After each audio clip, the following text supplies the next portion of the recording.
સમાચાર બનાસકાંઠાથી પ્રાપ્ત થઈ રહ્યા છે।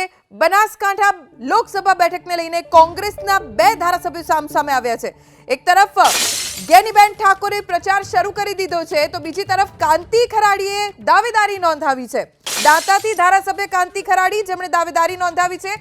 કાંતિ ખરાડીએ પણ બનાસકાંઠા બેઠકથી ટિકિટ માંગી છે। બંનેની માંગ વચ્ચે કેન્દ્રીય નેતૃત્વ કોઈ નિર્ણય નથી લઈ શકતું અને જ્ઞાનીબેન ઠાકોર કે જેમણે તો પોતાના માટે પ્રચાર પણ શરૂ કરી દીધો છે।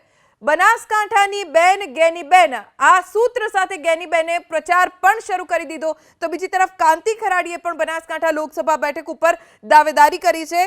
તેમણે પણ આ બેઠકથી ટિકિટ માંગી છે અને અસમંજસમાં મુકાઈ ગયું છે કેન્દ્રીય નેતૃત્વ કે જે આ બંનેની વચ્ચે નક્કી નથી કરી શકતું કે બેમાંથી કોને ટિકિટ આપવી। પહેલા સમાચાર એવા હતા કે જ્ઞાનીબેન બનાસકાંઠા લોકસભા બેઠક ઉપર લગભગ નિશ્ચિત છે પણ હવે જાણકારી મળી રહી છે કે કાંતિભાઈ ખરાડીએ પણ દાવેદારી નોંધાવી છે।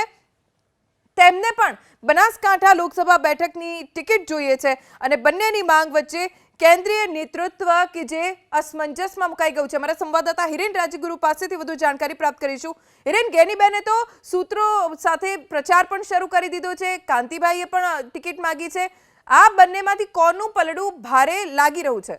જો અત્યારે તો પલડું ભારે કરતા કોંગ્રેસનું કેન્દ્રીય નેતૃત્વ અટવાઈ ગયું છે કારણ કે સિનિયર લીડર્સ ચૂંટણી લડવાથી ઇનકાર કરી રહ્યા છે અને જે જગ્યાએ ટિકિટની જાહેરાત અઘોષિત રીતે થઈ ગઈ છે જ્ઞાનીબેને પ્રચાર પણ શરૂ કરી દીધો છે અને એવામાં કાંતિભાઈ ખરાડીએ પણ ટિકિટની માગણી કરી છે। કાંતિભાઈ ખરાડી કે જે વારંવાર જેના નામની અટકળો ચાલે છે કે ભારતીય જનતા પાર્ટીમાં જોડાશે, ભારતીય જનતા પાર્ટીમાં જોડાશે અને જો હવે અત્યારે ચૂંટણી સમયે કોંગ્રેસ તેમને નારાજ કરે તો કોંગ્રેસની મુશ્કેલી કદાચ વધારે વધી શકે છે। આવા સંજોગોની અંદર એક તરફ જ્ઞાનીબેને પ્રચાર પણ શરૂ કરી દીધો છે, સૂત્ર પણ આપ્યું છે કે બનાસની બેન જ્ઞાનીબેન અને મામેરા રૂપે મત પણ માંગવાની શરૂઆત કરી દીધી છે।